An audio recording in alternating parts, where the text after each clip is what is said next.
Hello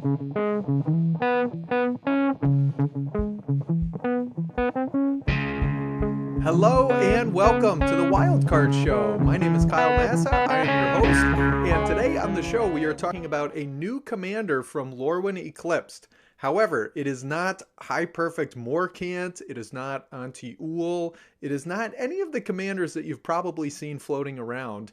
Today we are talking about Ferrafor Young Yu. So let's get into it. Here we go. Okay, so here you have it, Ferrafor. You can see Ferrafor on screen if you're watching along on YouTube. If you're listening, I'll just briefly describe it to you. It is basically this creepy looking tree folk with a long sort of gnarled nose, and it's kind of looking down at all these evidently saplings. They kind of look like little frog people to me, but yeah, that's what we have. So, Ferrafor. Let me read Ferrafor to you before we get any further. So, Ferrafor Young Yu is 6 and a green for a legendary creature tree folk druid. She says, when Ferrafor enters, create a number of 1/1 green sapling creature tokens equal to the number of counters among creatures target player controls. Then tap to double the number of each kind of counter on target creature. And she's a 4/7. I don't know if I mentioned that before. So let's ignore the run-on sentence. Basically, this commander says when she enters, you pick a player, then you count how many counters are on all of the creatures that that player controls, and you get that many green saplings, which again look like weird little frog people for some reason. Then you can tap to double the number of each kind of counter on target creature. So excuse me, it's a little bit confusing, but basically the first ability is targeting a player and counting all of the counters. The second ability looks at a specific creature and doubles the counters on that creature. Now, it does say each kind, so if the creature has multiple kinds of counters, you do get to double all of those, but that's essentially how it works. So I came up with this commander because I write articles for EDH Rec, which is an amazing website that I'm sure that you've heard of, if not been a big fan of for a long time like me. And we were looking for new commanders to write about, right? Because we always do that when a new set drops. And I saw Ferrafor, and why did I choose Ferrafor? Well, because Ferrafor was the only one left, honestly, by the time I got to the spreadsheet. But also, she's actually kind of a cool commander and certainly unique and certainly interesting. So, like I said, there are a lot of really high profile commanders from the set that everyone's really excited about. But I wanted to write about Ferrafor and make a video about her because I think that she's interesting and different and valuable in her own way. So, I think she's pretty cool. Um, I also wanted to mention, too, I found some because I'm sure that, like me, you might be like, I don't remember Ferrafor from the last time we were in Lorwyn.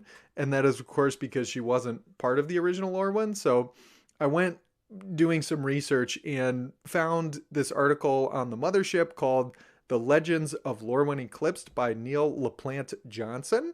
And Neil kind of goes into each of the commanders and gives you a little tidbit about each of them, or each of the legends. So this is what Neil had to say about Ferrafor. Cruel and vindictive, Ferrafor has grown up in Shadowmoor without the guidance of other tree folk to temper her emotions. She uses her magic for evil, casting hexes and sowing chaos in a world that never seemed to want her. So, poor Ferrafor. So if you want to read the rest of that article, I'm going to put it in the description and the show notes. But for our purposes, that gives us a little insight into the mind of our commander.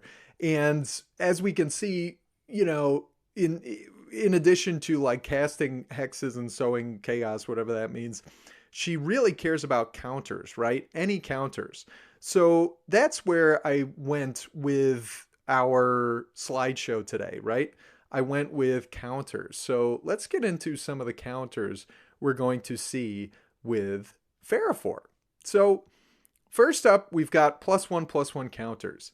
These are the most common type of counter in the game, and they've been around in the game since alpha. So literally since the beginning, we've had +1/+1 counters. And you know what they do, and you've seen them often, and they're in essentially every set, except for Lorwyn Eclipsed because they have -1 counters, so that's kind of a weird thing, but that's part of what makes it unique. So the cards we have here that I wanted to highlight are loading zones. So this is 3 and a green for an enchantment. If one or more counters would be put on a creature, spacecraft, or planet you control, remember planet, twice that many of each of those kinds of counters are put on it instead, and it has warp for green, which of course means you can cast it for 1 green. It sits on the battlefield end of turn, it goes into exile, and you can cast it again later.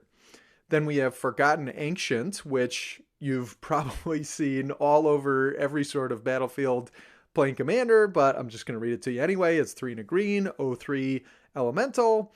When a player casts a spell, you can put a +1/+1 counter on this creature. At the beginning of your upkeep, you may move any number of +1/+1 counters from this creature onto other creatures.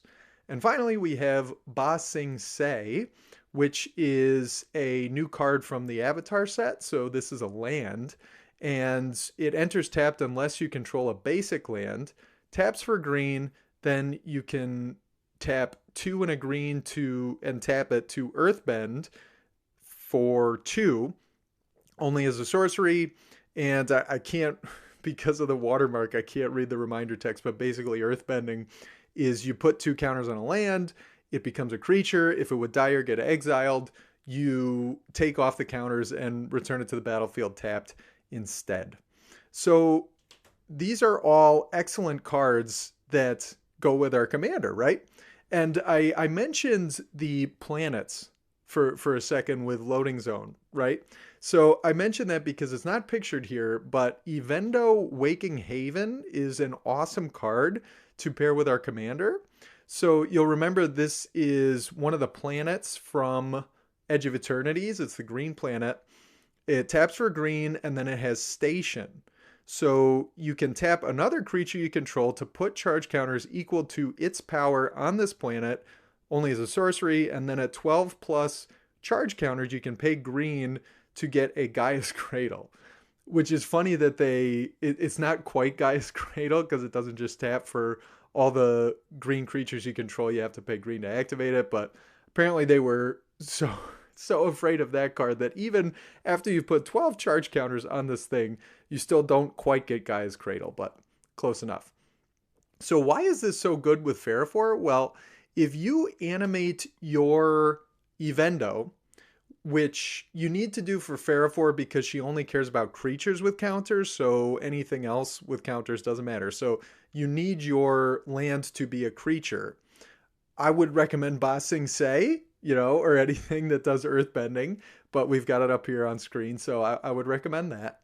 So when Ferrafor enters, she would look at all the counters, probably +1/+1 counters, because we're assuming that you've earthbended your Evendo. This is getting convoluted. But then she would also look at all the charge counters on your Evendo from stationing, right? That's the right terminology, I think. So you can see how that could add up really quickly, right? Because you can actually also essentially over tap and just add as many charge counters as you want. So the Evendo becomes Gaia's Cradle at 12 plus, but you can just keep adding counters, which you would probably want to do as many as you could, because then you get as many saprolings as you want. So those are +1/+1 counters, but there are more. What's next? -1/-1 counters. We've got 3 cards here. First is Bristlebane Battler, which I have chosen the showcase art for, which makes it very difficult to read. I'm reading my cards over on a monitor over here. So I'm giving myself an impromptu reading test. This is 1 and a green for a 6/6 creature Kithkin soldier with trample and ward 2. That's it. No, I'm just kidding. There's more. So it enters with 5 -1/-1 counters on it. So it's effectively a 2 mana 1/1. But when another creature you control enters while this creature has a -1/-1 counter on it, you remove a counter from this creature. Then we also have Devoted Druid, which is 2 mana for an 0/2, 1 and a green. And it tap to add green and put a -1/-1 counter on it to untap the creature. So this is, of course, this was a common in, I believe it was Shadowmoor. It was either Shadowmoor or Eventide. And yeah, it was just a common, and it's completely broken. You've probably seen a lot that it can do, but, you know, it does stuff like, there's an Abzan commander from the D&D set, and it's some sort of god, and of course I can't remember the name of the card right now, but basically when stuff dies, it becomes an enchantment that's not a creature. So with that card, for example, if your Devoted Druid dies, you can just add infinite green, because you can just put as many -1/-1 counters as you want on the Druid, but it's no longer a creature, so it just sits there with all the counters on it. So that's one thing. There's also, you know, different effects that if you add a +1/+1 counter to a creature with a -1, they negate. So that's another way that you can kind of go off with this card. So it's a nutty card. In our deck, it's actually pretty fair, because we're just putting it in there for first the ramping ability, and second because it can kind of get the free counters, which again gives us more saprolings for our commander. But yeah, it's a pretty cool card, and you can kind of customize how broken you want this card to be based on other cards that you surround it with. And on screen here, I did pick the, what the heck is this called? Secret Guest or something artwork that they have for Lorwyn Eclipsed, which is really cool looking, in my opinion. It's sort of like the paper cut look. That's probably not the right term. Paper cut, yeah. Sounds lovely. But I don't know. You know what I mean. And finally, we have the Channeler Initiate, which is 1 and a green for a 3/4 human druid. Enters with 3 -1/-1 counters on it, and you can remove a counter, tap to add 1 mana of any color to your mana pool. And for those watching on video, I did choose the one with the pre-release stamp on it, because I'm still salty that they took those away. I really liked those. I mean, look at this. Don't you remember exactly where you were on April 22nd, 2017? You know, the memories, you need to timestamp those memories so you know where you were and what you were doing and how you were wasting your time, you know? So these all are, again, cards that work with our commander to add these different types of counters and give us more saprolings. So what's next? Well, we've got keyword counters. So these debuted in one of my favorite sets and a lot of people's favorite sets, Ikoria Lair of Behemoths. So this is a set that's, you know, not especially old. It was like one of the COVID sets, so I feel like the timeline of when it came out is kind of confusing, but I'm pretty sure it was like March, April 2020, around then. So it's not that old, but these keyword counters work so well that they've kind of continued to use them more and more. And of course, keyword counters are just like, it's a counter that gives a creature a keyword as long as the counter's sitting on it. So like a trample counter, flying counter, death touch counter. So that's what those are. So I've picked out 3 cards that work in this category. So we've got first, Vivian Monster's Advocate. She is a 5 mana, 3 green planeswalker. She starts with 3 loyalty, and she has a static ability. You may look at the top card of your library anytime. You may cast creature spells from the top of your library, so that's pretty cool. And remember, that effect is doubly awesome because, for example, if you cast a creature and then reveal another creature, you can cast that one and continue the chain as long as you can, as long as you keep hitting creatures and as long as you can afford them. So then +1, you get a 3/3 beast token with your choice of a reach counter, a trample counter, or a vigilance counter. Oh my god. I'm giving myself a reading test here on this monitor. And then -7 says, when you cast your next creature spell this turn, search your library for a creature card uh, with lesser converted mana cost. Put it on the battlefield, then shuffle. Yeah, that sounds right. And that's for -2. I don't know if I said that. Okay. So there you have that. Let me know if I passed my reading test. I clearly need some new context or something. Then we have Crystal and Giant. 3 mana for an artifact creature giant. It's a 3/3. At the beginning of combat, on your turn, choose a kind of counter at random that Crystal and Giant doesn't have on it from among flying, first strike, death touch, hexproof, lifelink, menace, reach, trample, vigilance, and +1/+1. Put a counter of that kind on Crystal and Giant. So I love Ikoria, but side note, one of my only gripes about that set was that it was so obviously only designed with digital in mind that it was a little strange. Like, mutate, if you ever tried playing that mechanic, I would try to describe it to you, but I really can't because I don't quite understand how it works, and I never played it in person. My friend Ian, shout out to Ian, does have a mutate deck, and we kind of just take his word for it when he plays it. It's super convoluted and really only looks right and works right on digital, in my opinion. So anyway, Crystal and Giant is from Ikoria and is kind of the same thing. This is like a nightmare to track in paper, but it is good for this deck if you want to subject yourself to this, because of course it just gets a free counter every single turn. And some of the combinations that you can get, it is random, but some of them are pretty cool. Like if you hit the first strike counter and the death touch counter, then whenever anything tangles in combat with the giant, it just dies immediately. So that's pretty cool. And finally, we have Kappa Tech Wrecker. I feel so bad for the announcers who have to read these cards. So it is 1 and a green for a 1/3 creature, turtle, ninja. Interesting. Those are coming up, are they not? So, but this is not the Ninja Turtle set, and this wasn't one of those leaks, okay? This was really in Neon Dynasty.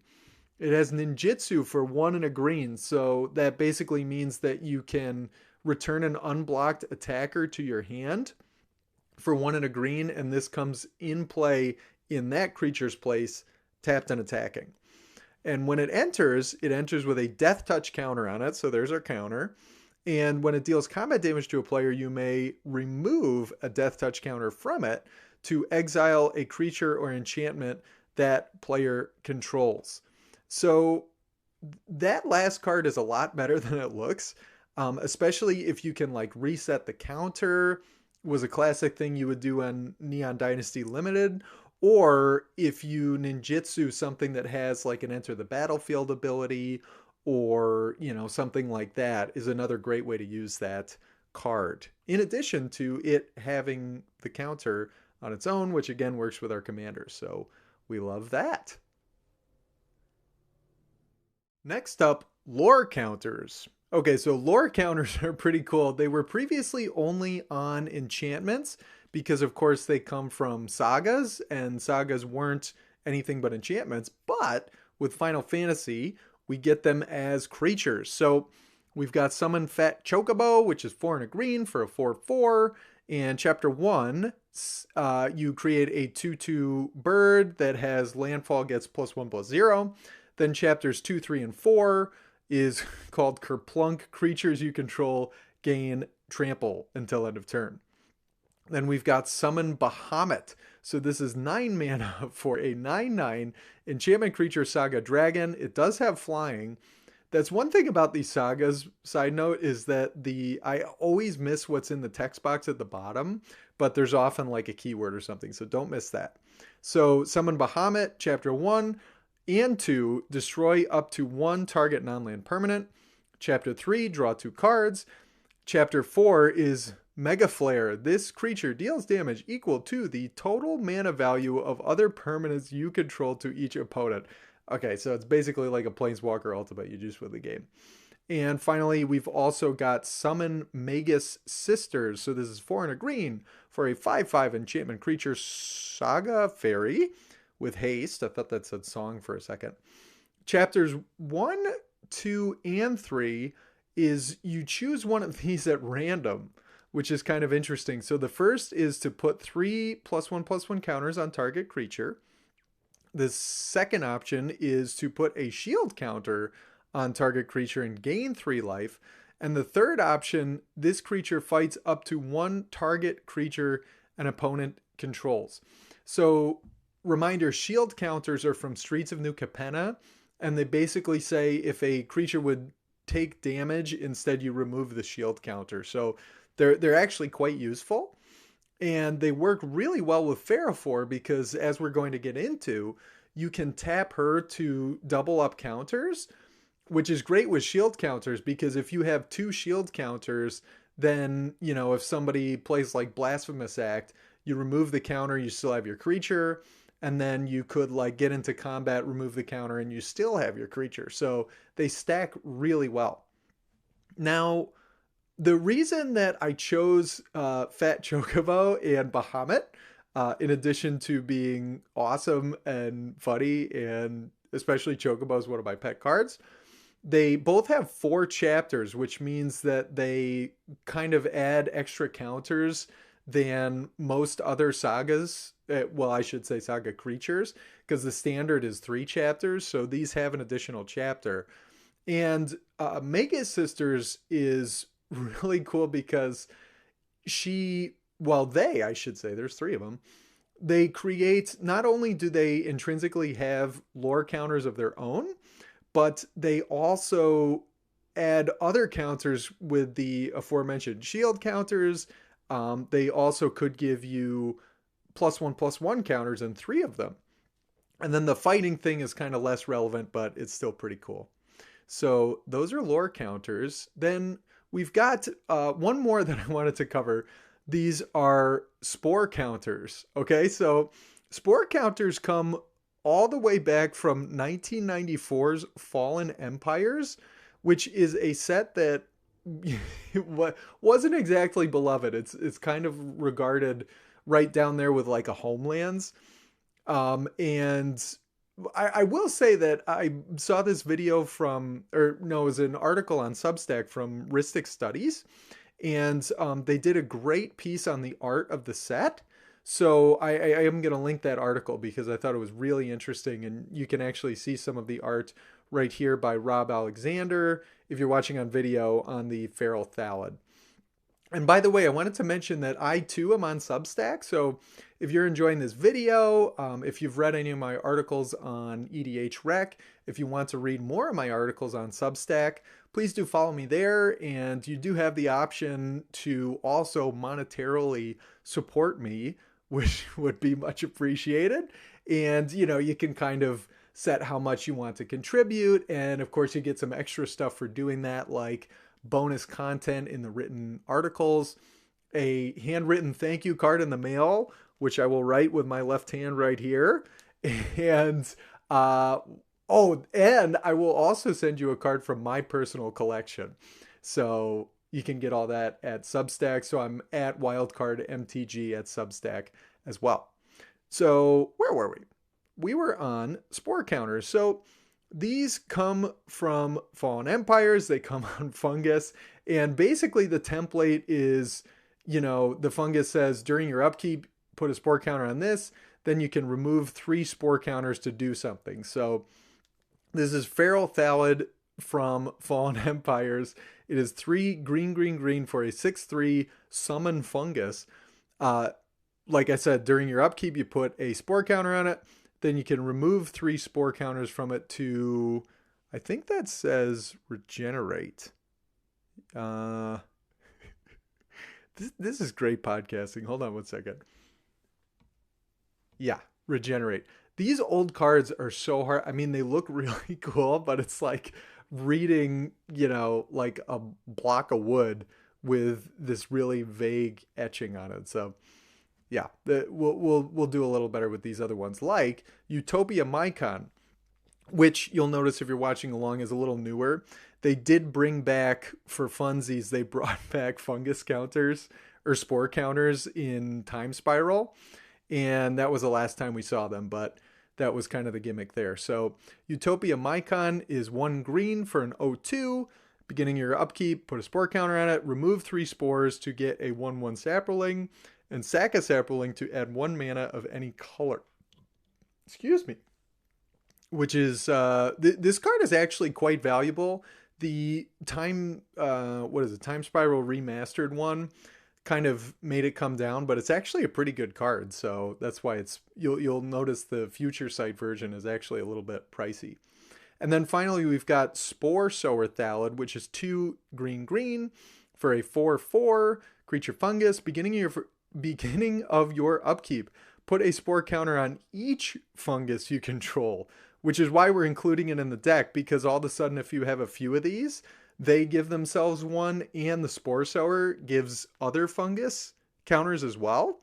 So you can see that can really add up your count for Ferrafor really quickly. So that's pretty cool. And you can remove 3 spore counters from Spore Sower Thallid to create a 1/1.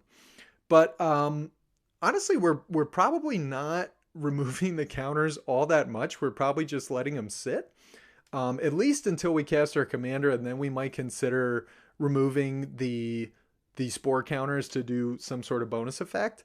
But we kind of want them sitting there and accumulating 4/0 mana each turn, of course, so that we can have a wider board when we cast our commander. So that's kind of a funny thing there. And finally, there are so many more counters. So in my article, I'm going to go into depth about a few more types of counters, but I'm just going to mention them here.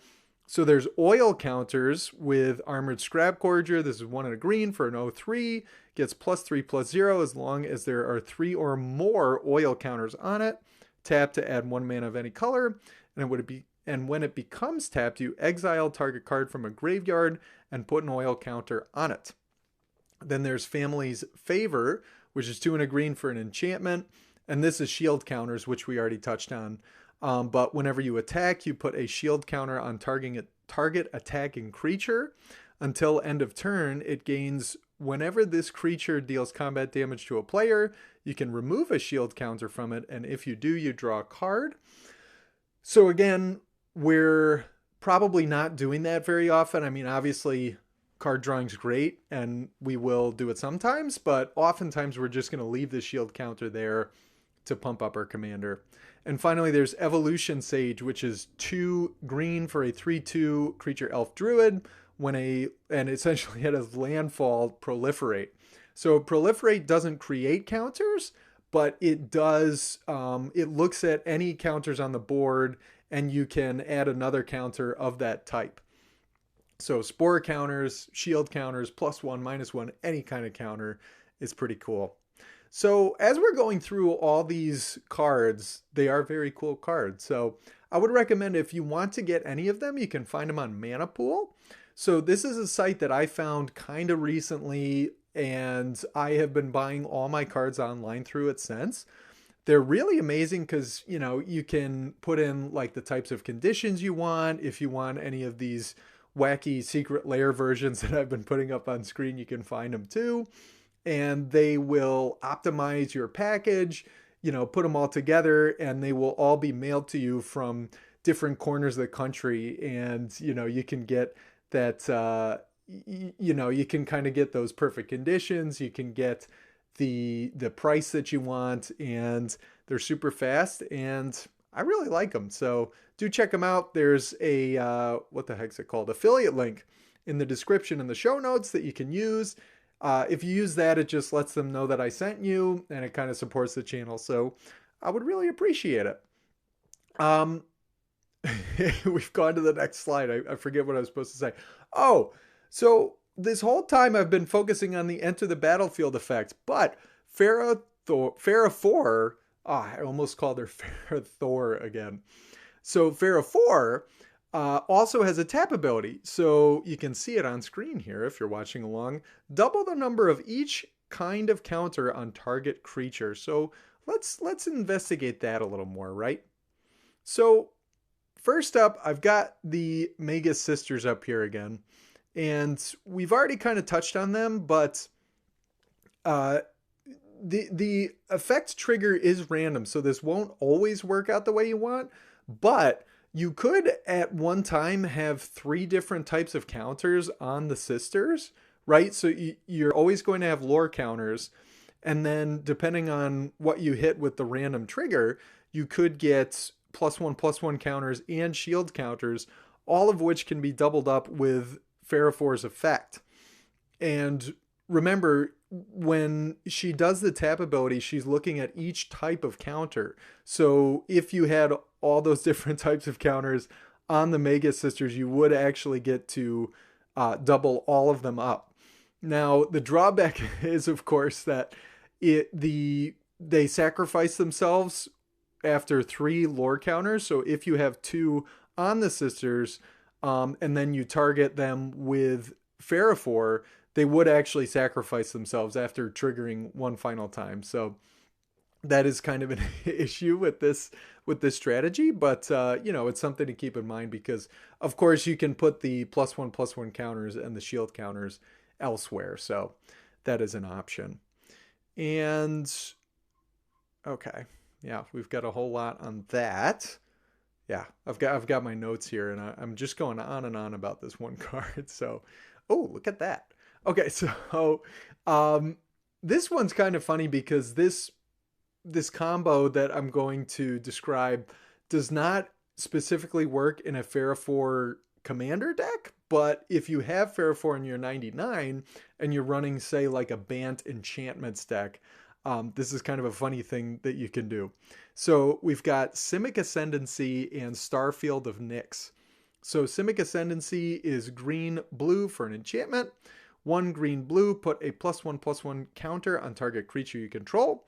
And then when 1 or more +1/+1 counters are put on a creature you control, put that many growth counters on this enchantment.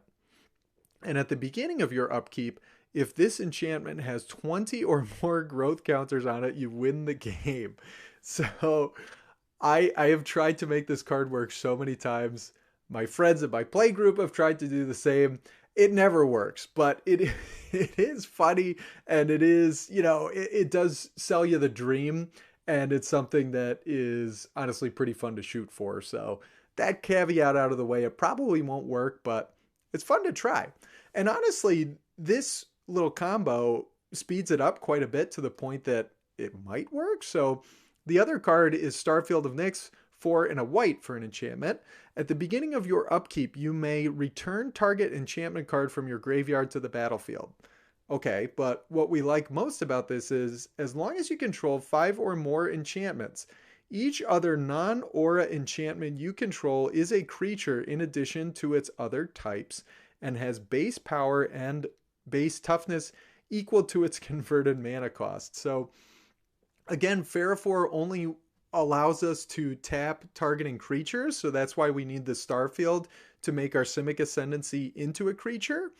And so basically when Ascendancy becomes a creature, let's say it has some growth counters on it, you place a +1/+1 counter on it too, either with its own ability or maybe another one. And that gives it another growth counter. And then you can tap Ferrafor targeting your own Ascendancy because it's a creature now thanks to Starfield of Nyx. And that doubles both the +1/+1 counters and the growth counters on it, which, can make you win out of nowhere very fast. So is it good? Probably not, but it is creative. It's creative, maybe not so degenerate. And, that's what Commander's all about. So I kind of like that one. And then finally, this is again back to a Ferrafor deck where Ferrafor is the commander. We've got Blight Sickle, which is a 2-mana equipment that gives the equipped creature +1/+0 and Wither with an equip for 2. And Wither just says it deals damage to creatures in the form of -1/-1 counters. And then there's Blightsteel Colossus, which is 12 mana for an 11/11 artifact creature golem, trample and infect, which means that it deals damage as -1 counters and to players as poison counters, and if you have 10 or more, you just die. Is also indestructible, and if it would go to a graveyard, you shuffle it into your library instead.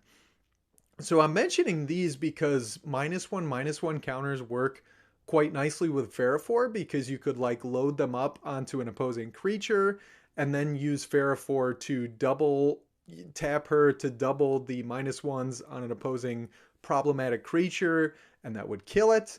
Also, an interesting thing is that if you've loaded a bunch of -1/-1 counters on an opposing player, Ferrafor, remember, targets a player when she enters, right? So you could have a scenario where like maybe you've just gotten board wiped and you have nothing, but your opponent has a bunch of creatures with -1/-1 counters on them. You could target them to immediately rebuild your entire board. And so that's kind of an interesting thing that you can do there. And quick story time that I wanted to mention with Blightsteel Colossus. So I like to make fun of Standard, but I did play Standard for a little bit at my local game store. It was called Grimfo Games back then. It's now Flipside Gaming. And I had this deck that was a blue-white control deck.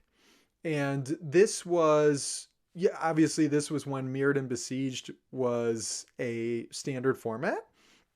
And so the way the deck worked was that it had 2 Blightsteel Colossus, it had 4 Squadron Hawk, and it had 2, I believe 2, Mass Polymorph, which was the best I could do at the time. So that's, if you're familiar with Polymorph, that says you exile a creature and keep flipping cards off the top of your deck until you hit a creature, put that on the battlefield.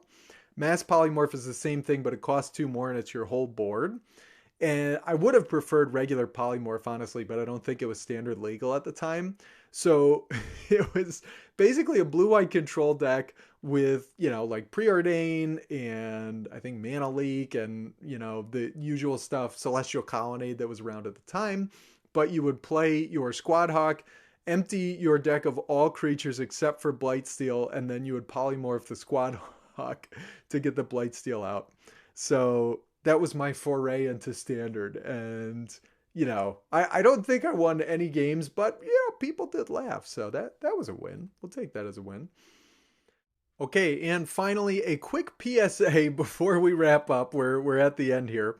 But make sure you look across the table. I kind of touched on this before, but with a focus deck like this, I know I would be tempted to kind of stay heads down. When I play Magic, I just stare at the cards. I don't look at the other people. My wife is always like, you know, do you talk to anybody when you're playing, or do you, you know, like chat? And I'm like, no, I like barely look at them. So you might be tempted to do that, but don't do it. Make sure to look up. Don't be like me. Look up from time to time and check out your opposing battlefields, because you might be playing against a, you know, some sort of a counter deck. Like I'm thinking Atraxa, Praetor's Voice. I'm thinking the Wise Mothman. You might find that you're playing against a deck that incidentally has a ton of counters. Make that player your friend so that when you cast your Ferrafor, you can target them with the Enter the Battlefield effect and get a whole gigantic board of Saprolings. So, you know, you might have a lot of, you might have a lot of counters, but opposing players might have more. So just keep that in mind. So that is the end of our video, the end of our podcast. Thank you so much for watching and listening. There's a deck list coming soon for my EDH Rec article that has, you know, all these cards in it, plus a bunch more. Plus I go into even more depth about, you know, the strategy behind the deck, the selections, all that good stuff. Once again, my name is Kyle Massa. You can find me on Substack, and that is at Wildcard MTG on Substack. And you can also find any of these cards on Mana Pool. They are an awesome site. And once again, there is an affiliate link down below where you can let them know that I sent you. So thank you so much for watching. I appreciate it, and I will talk to you again soon. Bye-bye.